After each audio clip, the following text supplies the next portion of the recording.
Welcome to Friendly Disruption, episode 11. Startle everybody at that end. That's great. We are thrilled to have with us this week Kirk Benke. Kirk recently keynoted the Building Bridges Conference last year at Grantwood AEA, for those of you who live in Eastern Iowa. But he is a wide-ranging expert on accessible materials. He's worked in K-12 and higher ed. He's got AEM and all sorts of accessibility experience, including a great background in UDL, Universal Design for Learning, which is really one of the things that personally I'm really super interested in. And so with that, we're going to kick right over. We're going to talk some new Google extensions with Patrick, and then we'll hear some student voices, and then we're going to have a conversation with Kirk. So that's how the show is going to run tonight. And with that, I'm going to turn it over to Patrick. All right. So I got a couple Chrome extensions today that were new to me, especially one of my Google cohort members, Melissa Oliver, shared this out on her blog, createaccessibility.com. And she had a good list of them. And these were just two I didn't have on mine. So I definitely had to check them out. Oh, and I'm going to just on my screen share for those who are on the podcast. We're going to just do that. There we go. I always forget where the button is. All right. So first one we show is called No Coffee. So again, this is a Chrome extension. It's free to use and that. And once you install it, what it's going to do is give you the ability to kind of see what a website will look like if you have different vision issues. So I'm actually on my blog here, since I figured might as well look at mine first. So if I click the Chrome extension, it's going to give me a lot of different sliders. And so like one thing I can look at is for, let's say, a student who has low acuity. So everything's going to look kind of blurry with them. And I've worked with a couple students like this. And so you can actually move the slider along and then see what the website would look like to that student. And then the same thing with kind of like ghosting. Talking with one of my instructional coaches today, they know a couple students had this issue. Whoops, they kind of went too far, I guess. Or, like cloudiness. If somebody has cataracts, you can kind of see what that looks like. And then you can even, of course, color blindness. You look at the color deficiency. So you can kind of see what the different websites are going to look, different resources. So if you're looking at, a lot of, again, graphics, graphs, charts, something like that. And so the nice thing is that it gives you a ton of options. And I've kind of just looked through a lot of this, even when you look at, like, say, large spots in your eyes, you can play around with that. So if you do have a student with any of these issues, or you just want to see how your website look or any resources, it gives you a lot of different options. You just got to remember to hit reset all when you're done looking. Otherwise, everything's going to look a little bit off. So the extension is called No Coffee. So it's N-O, then the coffee. word coffee. Yep, all one word. Right? Yep. And so we'll put a link, on the podcast with that too. Cool. But it is a nice, Chrome extension. Again, works on Chromebooks and that. The other tool I like that she shared out, and this is kind of, we'll see how bad my website is, but it's called Wave Evaluation Tool. So pretty much it'll help you determine the web accessibility of a website. So again, if you're using a site a lot, or even creating your own site for your students, use that. So if I click the button, it's going to go through and analyze the website. And so I have a few errors on my site. And so this one reason I can use this is I can look and find those errors, and I can even then figure out where do I need to fix things. So my website obviously has some errors. I was on another website that I was going to share with teachers. It's actually a popular website, and I had like 60 some errors on that website just because they didn't have a lot of alternative text with images. And so we know a lot of people are going to use images on websites, but if they don't have the alternative text there, then that's going to be very difficult for somebody who's using a screen reader, if they have a vision issue or if they're blind, to be able to use that website. So nice thing is I can go through and actually fix my website now. Take time to do that. So those are kind of two nice little Chrome extensions. I think that'll help you just, again, evaluate the tools you're using, be able to look at how they're, working for your students. And I guess for my blog, I have to go and fix my blog now. Well, I'll tell you one thing that pops in my mind. And I also want to hear from Kirk, because Kirk, when we were doing our little pre-show conversation, said that he actually uses this extension a couple of times a week. And so I'm dying to hear how he does that. But I want to tell you what's tripping over in my head first. And that's that, I think I've probably told you before that we're looking at implementing a purchasing protocol at Prairie, at College Community, for accessibility. And, we asked some questions about, WCAG standards and those sorts of things. But it seems like this would be a really good proof of concept tool for me to give to our staff when looking at new stuff to say, okay, you know, they say it's accessible. Well, have you run your own check on it? And that seems like a really easy and cool thing to do. So I'm a little bummed. I'll have to put this on our AEM meeting for next month. We just met yesterday. I would have shared this with them, but I guess I can share that in February. But Kirk, you say you use this tool all the time, right? Yes, actually, I do that because unfortunately, sometimes people say, well, my website is accessible. And I say, well, do you really know what accessibility and accessible means? And most people, when you throw out that concept, they're like, yeah, it's usable. People can use that website, or people can use that materials or whatever. But what they really truly mean is it WCAG accessible, or is it AA or single A accessibility standards? So what I love to do is use the WAVE tool to really really look at and get sort of nitty gritty to say, well, really on your page, you have about 20 images that don't have any alt text to that. And you could really, increase your contrast on your website. And then that gives them some real face value as to we're not just blowing smoke here about accessibility, that we actually give them actual elements that they can work on and to look at. And so and when I say I really love the WAVE tool, I really do. And that I love it in another effect is that it's really good for training. So if I'm doing any type of professional development in the area of accessibility, and accessibility basically touches everything. And if we want to talk about that, about accessibility, I just say, all right, let's just bring up the WAVE and let's just see how accessible this website is. And it's, some of it might not be, errors, some could be suggestions, or other things could be, well, think about this when you're looking at setting up content. Put this in up front, put this in, make sure you have your headings all and your subject areas all titled. And again, look at those alternative text situations. Sometimes alternative text can run on for 20 words, and sometimes that's not ideal. And then I always add about audio descriptions, and that's always fun too, because people kind of look at you blankly and say, what? When we look at media and look at, not everybody knows what captioning is or should be, because it's word for word. But when you talk about audio description, they kind of look at you like you have three heads, and you're like, well, it's really about describing what's happening on the screen for those with blindness. And then you kind of get the glazed over look, or you get the aha moments where people all of a sudden, that one commercial where their head pops off or whatever. You say, oh, I never really thought about it that way. And so accessibility is, as my friend Joy Zabala always says, accessibility is a moving target. It really depends on where you have accessibility and what does truly accessibility mean to you in that particular situation or that particular media.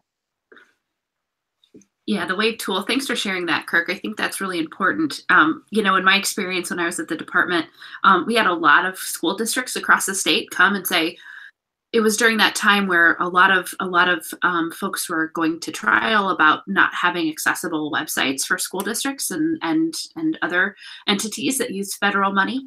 And so and so people would come and say, how do I know if my website's accessible? And this is a tool. And there's actually, so for those folks who don't live in the Google world, which isn't all of us, unfortunately, it is the WebAIM tool. If you just Google or Bing, whatever you want to use. If you no one uses Bing. No one uses. If you just look up or Google WebAIM, it will come up with the actual original tool, which is looks to be about the same kind of. What you were showing, Patrick, is just the same kind of format, just in an extension versus what's on their original website. But it really does. And I just actually used it last week with one of our, a large district in eastern Iowa. There were a lot of errors. So I'll have to be reporting that to someone. No, I'm kidding. But no, I mean, it is. It gives you data, right? Like we always talk about data. it gives you something to say, here, this needs to be fixed, versus just kind of talking about this accessibility thing that's just kind of out there. Nobody really ever seems to know what it is. And so it gives a substance to what we're talking about. Thanks for sharing those, Patrick. Yeah, thanks, Patrick, for sharing those. And I really love the other one, the no coffee one. That was really good. That's a great training tool too, to talk about, you know, other ways how people with macular degeneration really look at things. At least gives an example. Yep. And we have a student that, you know, in particular I've been working with, and I'm probably going to be sharing that out this week with all of his teachers, because they have kind of issues sometimes just imagining what it looks like. You know, I think that the extreme vision issues, it's very hard to imagine what that's like for the students. I do have a story to tell you. I do have a son that's 17. He's a junior in high school. And he's a typical, you know, developmental kid. Okay. So boy, 17. Okay. You know, I got one of those too. So. You know where your mind is on that one, right? Yeah. So he's in a computer music class. So they actually compose music using computers. And the music teacher was going to some websites, whatever. And of course, my kid, who's a smart, I'm not sure if I can say that on a podcast. We get the idea. Smart Alec. Yeah, smart Alec. Thank you. You know, and because of his dad, is always constantly, you know, drilling down accessibility, you know, here and there. You get it through osmosis through me sometimes. He brought up the Wave tool to the instructor and said, you know what, this website really isn't that accessible. You know, what are you going to do for the kids who are blind or kids who have a hard time reading? Where's your alt text? And I'm like, Christian. So I get a call, you know, from the teacher, and the teacher's just like, you know what, I've learned something really new today. And Christian told me about this tool, and he's like, we're starting to look at that as accessibility in our, you know, district. So thank you for, you know, teaching your son who taught me about this. And I'm trying to be a proud dad, but I'm trying to make a story out of this, because accessibility does really mean anything to anyone. And when you have these tools that could really affect teachers in the classroom, administrators, superintendents, most people really know somebody with some type of disability. So they really bring it home to you. So I just had to share that story. I thought it was appropriate. No, that's really cool. And, you know, I think what's really, to me, what's most striking about that is the mindset of the teacher to be that open to that kind of feedback. I mean, that's really special, you know. That's really cool. Yeah, because I could have gone the wrong. You can't go the wrong way. Wrong teacher, yeah. Yeah, you know, so that's really neat. So I think what we're going to do next is I've got some student videos that we're producing for our AEM group at Prairie. We're producing some public service messages to try to get kids and parents kind of understanding what Google Read and Write is. It could be for any tool, though, really, you know, whether you're using Snap to Read or any sort of text reader along those lines. But we've got some student voices we've captured, and we're going to eventually edit these in, and hopefully they'll be out next week on our social media channels, Facebook, Twitter, that sort of thing. Unfortunately, they're rather soft, and sometimes our kids are soft-spoken. I do need to thank Liz Frazier, the outstanding Liz Frazier at Prairie Point Middle School and Ninth Grade Academy in College Community Schools, for actually moderating these videos and putting them together. These are going to be 4 students talking about their experience. We're going to let these run end to end to end. And if I do this right tomorrow, and I'm going to try to learn something new tomorrow too, we're going to try to cut these in so we get a little better sound. So you won't hear us talking until these are all over. So we're going to give these all one shot. It's going to be about 5 minutes of hopefully audio for you. And then we're going to discuss some. If the cut in doesn't work very well tomorrow, well, then this is going to be kind of a big hole in the show. But hopefully you can gather a lot of interesting context around what we're talking about, at least. But I certainly hope you can hear them, at least in some regard, because they say some really interesting things. So with that, I'm going to get the first one going here in just a moment. I'm not going to give student names or anything, because these kids, I'm not sure if they're fully media released. I think they are, because we're producing the PSAs, but I don't want to take any chances. So these are middle school students at Prairie Middle School, and I need to pull off my headphones. Here we go. Jamie, do you use Google Read? I do. when do you? I use it when needed. So, like, if an article doesn't make sense to me, I use the dictionary or I have it written. How often does that happen? It happens. It depends. Like, usually when an article is given out by the teachers, I usually like read it first, and then if it still doesn't make sense. Okay, so like the background tool. Yeah. Okay.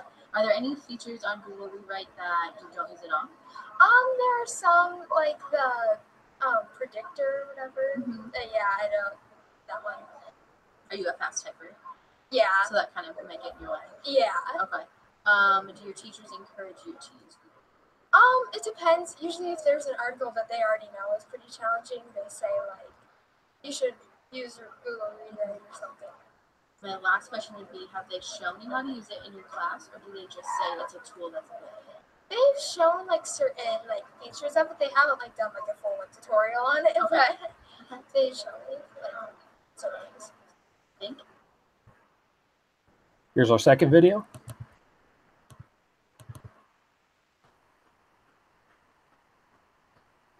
Cassie, do you use Google Rewrite? I do, yes. How often? Probably about 5 weeks. Okay, is there a certain class you use it more often than others? Mostly literacy. Okay, so when do you find yourself using it in literacy? Whenever we have our articles of the weeks, it's easier to read all the. Okay, so I'm hearing that the main feature you use is what? I just want to get you saying it so that Well, it's I like don't- an actual review, like the read aloud. Yeah, that. The Say- read aloud too. There we go. Thank you. Are there any other features on there you've used and found success in? It's probably the dictionary. The dictionary? Okay. Are there any features that you think are kind of silly and you wish weren't on there? No. I would say the picture tool. Pictures? Yeah. Just not for you? Yeah. Okay. Thank you very much. Here's our third video.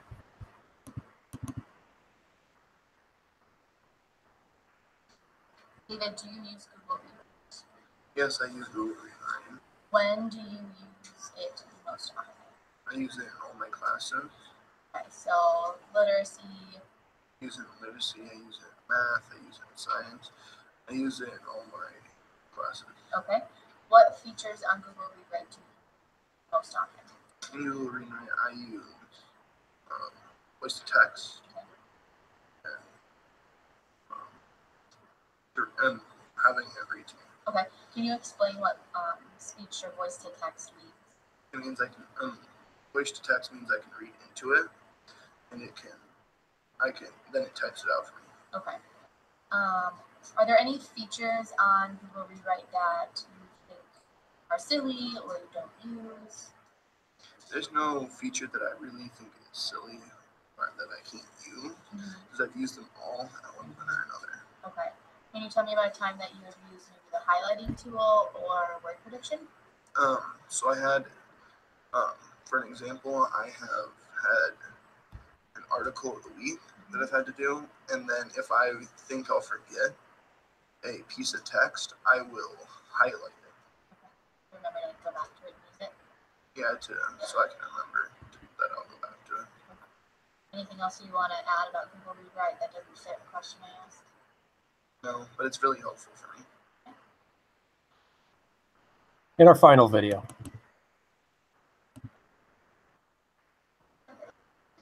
Ella, do you use Google Rewrite?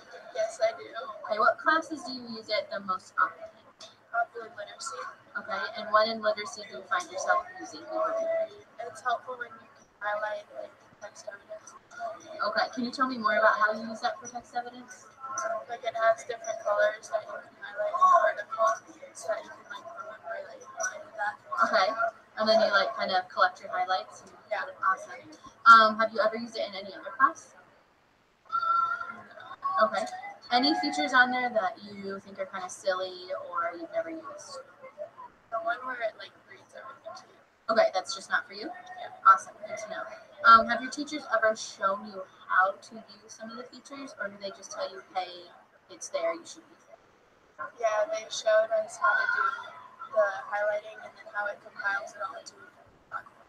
Okay, and was that for something like for research? Yeah. Awesome. Okay, that's it. So we're done with our slow talking videos. Hopefully some of those came across. Hopefully our panel could hear some of those. I don't know, how much did you guys hear? Fair amount. Yep. Okay. I think I got all of it. Yeah. So those are all important to know. Those are all gen ed kids. We certainly know that a lot of our special ed kids would find these services essential.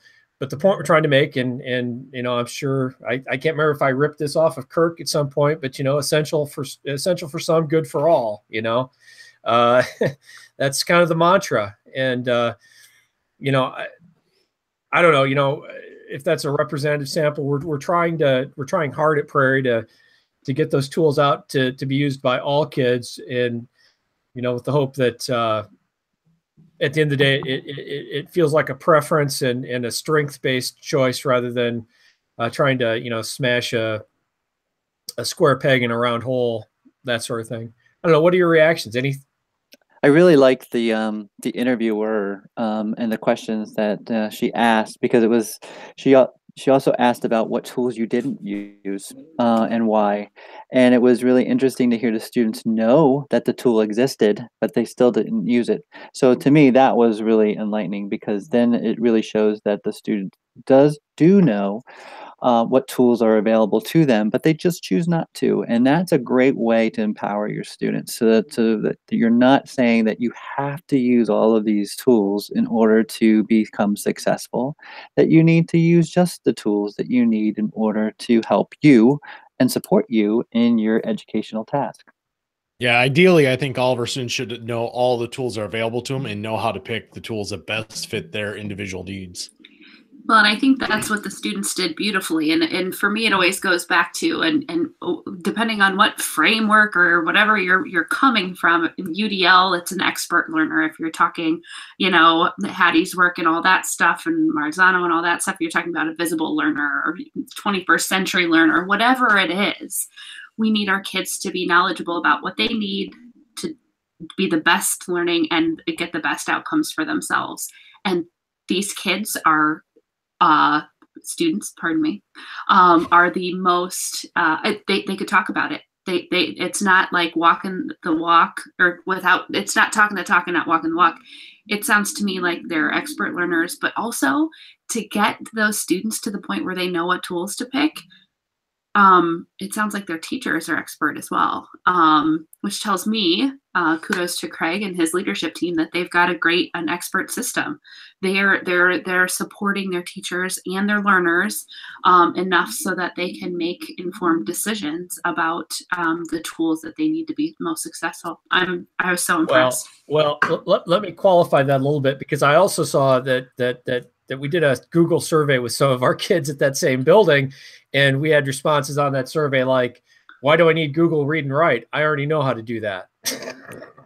So we're not there yet, but we do have a few kids. I'm not sure how they pick these kids out, but I do think it's interesting that when and I agree with Kirk's finding completely, our idea completely, that there were some kids you listened to and said, well, you know what? There was one kid who said, no, I don't like it to read to me. And there was another young lady who said, no, I don't like the predictor tool. But there's one young man who said, I use it all. I mean, it's all good, and I think that's, I don't want to give the impression that all of our kids are there yet. We're working that way. Certainly we've got a few of them, but that would be the end result we're hoping for. And you're also right. Liz Frazier does a great job. So Craig, what's like, if you could think about one thing that you helped your teachers, or you're seeing your teachers, or some of your maybe more your teachers who have kind of grabbed onto the reins and really run with this, what's the one thing that they need or do differently than other teachers? Well, and my guess is, and I don't know for sure, but my guess is it's got as much to do with mindset and sort of worldview as anything else, right? And it's largely viewing themselves, and I'll start, maybe we can start in that UDL conversation right now, but viewing themselves as expert learners themselves, and understanding that there's no end to this journey, right? there's the content's not enough, and learning a certain set of strategies is enough. It's an ever evolving practice that makes us better. And we're very blessed at Prairie to have a number of people, in fact, almost all of them who are that way. It's a great place. I think the thing that gets me excited, and we sort of talked about it a little bit. I'm not sure if you were on air with us when we were starting to talk about this, but one of the things we're doing that I'm super excited about, based upon our AEM committee, is we're coming up with guidance for our district common assessments, and we did a play-by-play matrix for all of our ELA standards, our literacy standards. Actually, I shouldn't say all of the literacy standards. I should say just the reading standards at each grade level, and said each grade span, and said, okay, gridded it out. Is it appropriate to use text to speech? Is it appropriate to use speech to text? Is it appropriate to use a various set of tools for these assessments by standard? And that's kind of an evolving document, but that's where the conversation is going to get super real, and it's going to challenge some folks, and it challenges me in some ways. But I think that's an incredibly powerful conversation to have. Because it gets in my mind, right to the root of the matter is, does it really matter if a kid listens or decodes the text if we're talking about reading to learn, not learning to read? Yeah. I'll let somebody else talk. I really admire that. The whole, learning to read is one thing, but then at some point in time, we really have to just read. And what tools and or strategies can help us read, then we need to use that. I think we talked about, you touched about this last episode 10, I guess it was, in regards to that. But I also want to add too that I think, and I just read something from, oh gosh, it was up online. Anyway, it was about a crutch. And the way that you look at a crutch, and how assistive technology has been sort of deemed, can sometimes be deemed a crutch in a negative way, but it can also be deemed a crutch in a positive way.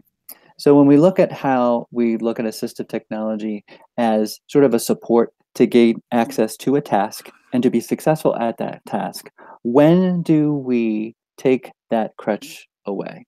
When is it where we have set up all the scaffolds and support for the student, and when can the student start building those scaffolds and themselves, in order to be successful?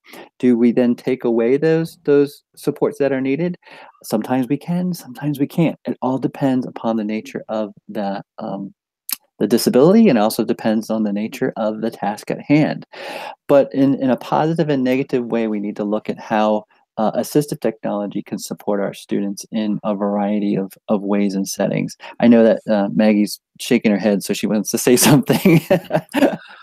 No, I think about assistive technology, but I just think about, pardon me for maybe just watering it down, but just technology in general. Yeah. Sometimes just having access to technology for a student in a classroom means the difference between their behavior disorder and their themselves going into crisis more often and not, just simply because they're having access to technology, whether there's any assistive technology supports in place or not. And I think that those are the types of things that it can make such a world of difference. So the environment can play not only the student and the disability and the task, but the environment has a huge plays a huge role in that as well.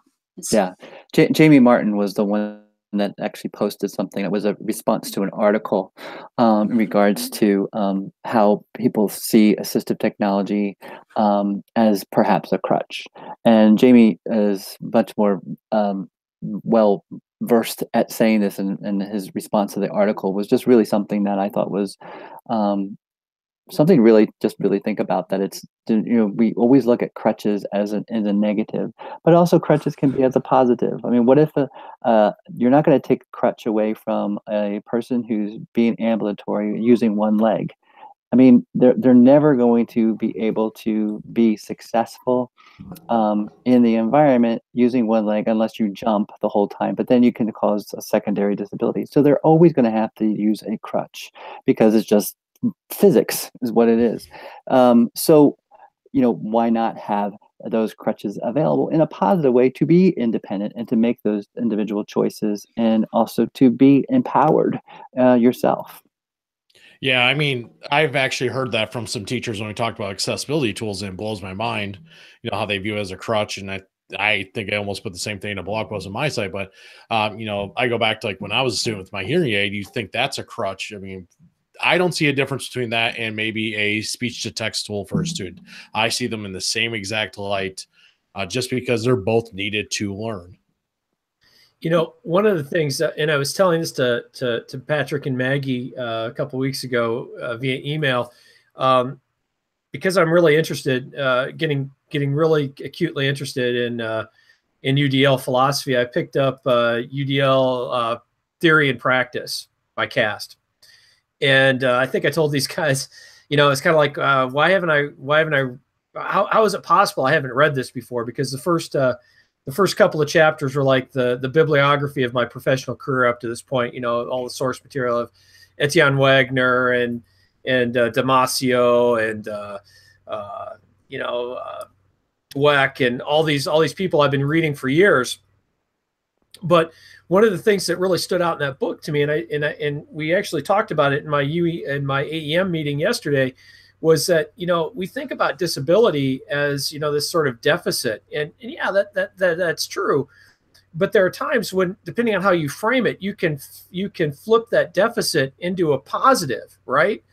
And there's a great video that we shared at the meeting about talking about astrophysicists who tend to be dyslexic, and of course that lines up with me as being a dyslexic person. And you know how they often are better at discerning the patterns that allow them to find black holes. And when they actually polled the larger portion of astrophysicists, they said, okay, which would you rather be? Would you rather be a fluent, easy reader, or have this ability to parse the data in such a way to see the anomalies that help you pick out black holes?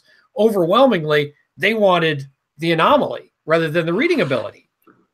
And so it depends on how you frame this whole conversation to begin with, I think. And I think that's kind of an illuminated, for me, that's a moment of illumination, you know, and you know, we call it strength-based education, but I think that's such a big thing. Well, one of the things too. Sorry. Oh, go ahead, Kurt. I was just going to say, you know, the whole research behind David Rose and Cast and the research behind UDL was really looking at, you know, it's not so much that the kids have disabilities, but it's really the environment and the materials that are disabling. And if you can get your framework or your head around that mindset, is to say, how can we then make the environment more accessible and more invitational or more appropriate for all types of people with varying disabilities? Then we can become more fluid in our choices in what we could use, and how we can be successful in those environments. Yeah. And, you know, for me, it starts, you know, when we start that conversation, oftentimes people want to talk about, well, it is a crutch in their environment, or what, you know, and I always pull out of the back pocket is CORE, our Iowa CORE standards, whatever standards you're working from, because that is the living, breathing document that our staff know, that teachers know. And that's what everything we do in our classrooms is going back to feed into. And what's unique about our Iowa CORE standards is that, number one, in the preamble, I call it the preamble, I don't know, it's all the text before you get into the standards. But it talks explicitly about meeting the needs of a broad range of learners through different tools, and it speaks directly to that. And so, number one, we've already cut that argument off at the legs. But if we want to continue the conversation, then let's continue the conversation. And the only time that we are measuring learning to read and those foundational reading skills, it's really kindergarten through 5th grade in the state of Iowa that we're actually even measuring that. So anytime after 6th grade, I don't want to hear that argument from anyone. And so I've had these conversations. They're hard conversations to have, but really you're measuring their ability to use text. So what does it matter how they get the text and the content from the text? You're measuring their ability to use it and to do something with it. And just with a switch, you start to see light bulbs go off. Other people dig their heels in, but some people's light bulbs go off. And that, I think, speaks to, Kirk, what you said about changing the materials and the environment that the student is surrounded in, to allow them to kind of grow and flourish. And I think if we bring it back to the core, what every teacher knows, that's a way that we can start to have this conversation in a living, breathing place for them. Yeah, because let's look at the expert learner model. We really want our students to become expert learners. That's the huge goal, right? Because then if you're expert learners, then you're going to be expert employees. And as we go into the workforce, we all have different ways of how we access information too, but we still get our job done. That's our overall objective. So let's build in those tools, build in those choice-making decisions for our students, give them the opportunities to try out different tools in our K through 12 or even in our higher educational settings. I know for me personally, I really didn't know how to take notes until I was in a nursing class. I was a pre-med student in biology, and I just, got through by the skin of my teeth. But I had a lot of nursing friends who taught me how to highlight and how to write on Post-it notes and how to write on note cards and how to really read for information and pull out that information. I didn't know that until I was a freshman in college. So imagine what those executive functions could really help not only our students with disabilities, but just all students. Sorry, I hate to be so dramatic there, but it's something that we kind of lost in the way that we look at education, is looking at how we assimilate information, what we do with that information, and then how do we show what we know. And there's not one way of how we show what we know. There's so many ways that need to be explored.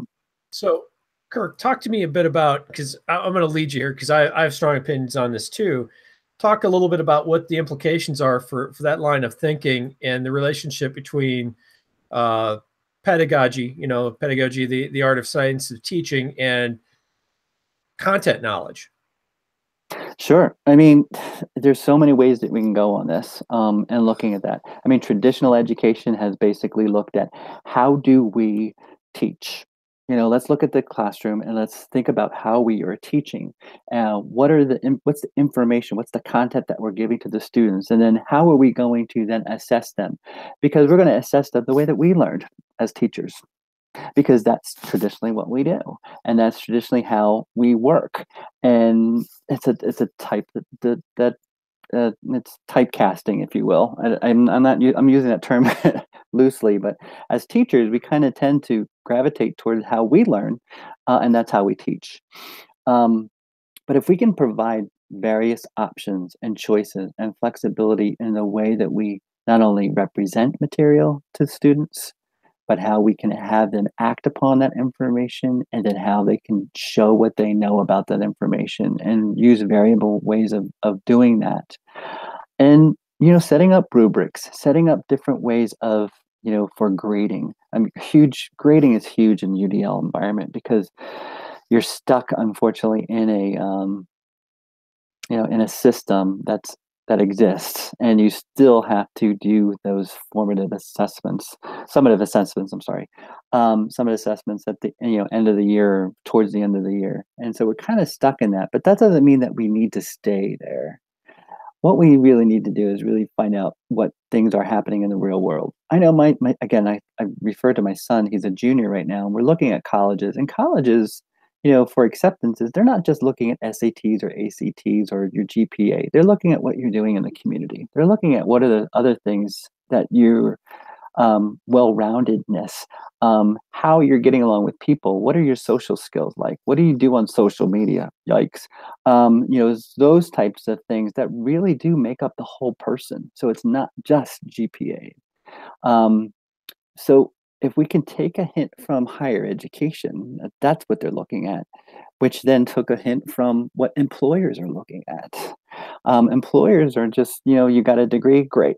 It doesn't matter if you have a 4.0. Well, of course, it depends on the job you have, but it doesn't really matter what your GPA is. But what did you do with that information? What did you do in your college, environment? What are you doing on socially in your network? That's where we want you to be part of our team for business. So it kind of trickles down. Hopefully, the K through 12 will start listening to that and realizing that the paradigm really needs to shift a little bit. It's interesting because I just sent my oldest off to school this fall. It's been a tough year for her. I mean, she's gutting it out. She's putting her nose to it, but it's been a tough transition. And I have a 17-year-old too. And I know it varies from place to place, but largely my experience is that my kids are in some ways a little bit like their dad, who was an unexceptional high school student, but I've done quite well professionally. But certainly from an academic standpoint, I was nothing to look at either as a high school student or even as an undergraduate. But my point is that I think that right now, the way colleges are looking at that, and you're exactly right, I think that's been my experience too, that they're looking more than just your GPA or your standardized test score. Primarily where that's really coming into play is for, those extra awards. And that's really, for monetary reasons, so that's where if you're looking to get a scholarship or, some sort of financial assistance, that's where it really steps up. And, that's largely been my argument for, and I don't think we're going to get here at Prairie anytime soon, but largely that's why grading is such a foolish thing anymore. And I think there's a lot of that has to do with the fact that for at least the last half of my career as an educator, which has spanned, 25 years ish now, really we've looked at ourselves way differently. And I'm really proud about that as a profession. I think we're looking as that we need to get everybody successful, and we're not a sifting and sorting organization anymore. The problem is, and I think you touched upon this personally too, because I had the same experience, and I see it with my oldest too, is that when kids go off to higher ed, it is still a sifting and sorting mechanism. And so I think part of what we need to do as educational leaders is think about that and say, okay, we need to get everybody successful, but we also need to make them successful for that sifting and sorting environment. And that's a tall order right now. That's a tough one. Yeah, it is. And again, it depends upon the lecturer, and it depends upon the professor, it depends upon the teacher, and where they are. I mean, UDL has been in the Higher Education Act, for years now. And what have they done with it? Sorry, I don't mean to be a negative, but some places have been models of exemplary, ways of implementing universal design for learning, and others have not. But it hasn't been, as systemic as we really want it to be. And of course, some content places just don't lend itself to that, unfortunately. But doesn't mean that they shouldn't be, utilizing the UDL lens in their curriculum. We're coming down the home stretch of the show here, and we talked a little bit. We've talked around UDL. We've talked about it a lot. You mentioned the three in sort of a very contextualized way. You mentioned the three areas of UDL. Do you want to just talk a little bit about those three sort of domains or Sure. major categories, just so that people listening can kind of get some structure around that? Sure. It's really, the guiding principles of universal design for learning. And there's three major principles of that. One is providing multiple means of representation. How do we represent materials to the student in ways that would be great for the student to gain access to those materials? There's also multiple means of engagement. How do we get our kids, our students engaged within the content? How do we entice them into learning about photosynthesis? I keep using photosynthesis. I guess it's on my mind tonight. What are some of the things that we can get them to draw them into the content area? And then the third one is, multiple means of action and expression. What can we do to get these kids to really act upon that information, assimilate that information, and show what they know about that? And how we can do that is through various ways of providing flexible options, flexible opportunities for students to gain access to that information in various ways. And they don't have to be all the same ways either, either or. The one thing that I do when I talk about UDL is always to say that, when you look at that graphic organizer of UDL with the 3 major principles and the 9 guidelines, it's almost overwhelming. But what I like to do is just to tell them to just take one step at a time. Just implement one of those guidelines, for one lesson and see how it goes, and get another teacher to do it with you, or to maybe even observe you as you do that. I was working at Houston ISD, and helping them implement UDL at a high school level. And that's basically what we did. We gave them training. They went through the principles, guiding principles, and they read 3 or 4 books around UDL. And it's all well and good until the rubber hits the road when you go back into the classroom and see how you can then take that information and apply it to your lesson plan. So we asked them to just take one step at a time. And eventually they did get it.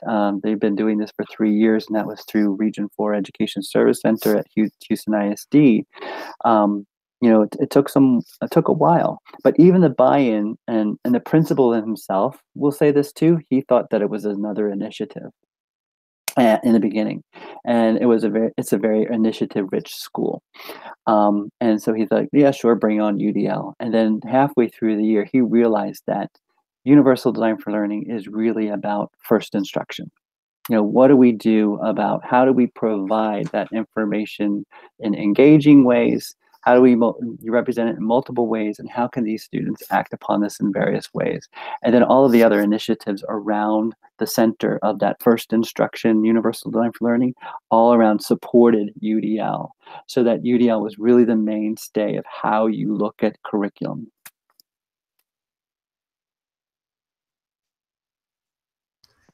It's a long pause there because I'm hoping someone else will speak up, but I've got so many thoughts on that. That's just such an awesome story because I think it's a framework that could sit at the center of so much of our design work.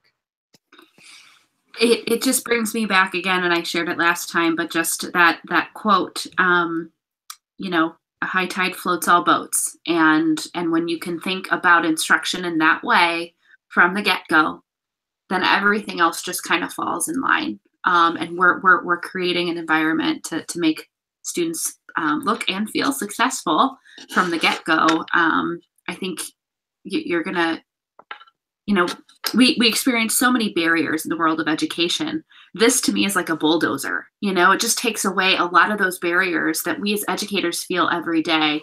And so taking the time up front to address Universal Design for Learning with staff and really create that environment first, then. I love that. Thanks for sharing that, Kirk. Yeah, I think obviously if we make it better for one student, we're going to make it better for every student. And then shouldn't take an IEP or 504 for us to look at that. And that's always the big thing, is that we should be able to look at all this constantly, not needing, a big push from somebody to do that. One of the things that I've also noticed too is that if I go into a school with my special education hat on, I get a very different response when I talk about Universal Design for Learning. Because what happens is that the general educators will think that it's for those students, and I hate to use that term, but I'm using that with air quotes, that it's for kids with special needs. And it's like, no, Universal Design for Learning is for everybody. And so if I take off my special ed hat and put it in my back pocket, and my assistive technology hat, if you will, and I look at it from an instructional design point of view, and I say, hey, let's really look at how we're designing lessons. And let's really look at how can we approach our gifted and talented students. How can we approach our English language readers and learners? How can we approach our struggling readers? Because we all have them. I don't care, if you're a boy and you're 14 years old, you're a struggling doer, a typical, boy. You're just a struggling, participant in your educational environment. So anyway, just look at those and look at how your marginalized students are really making up more of your majority anymore of your class. So that whole bell curve is becoming more and more flat as we look at education. And so how we need to do as educators is redesign. Universal Design for Learning, and its middle name is about design that curriculum and ensuring that we can provide success for all students.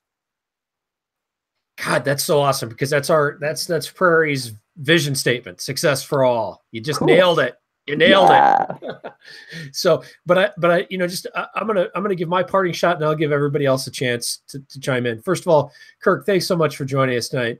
This was an incredible conversation and just so rich, and I appreciate it. I mean, I can't say enough about my belief in UDL and as a design framework for all students. Again, not as a special ed thing, not as a way to marginalize or to minimize a certain population, but for everybody. And then to also consider that many of our students with disabilities aren't the ones with the problem. It's our environment that has the disability. It's not the kid.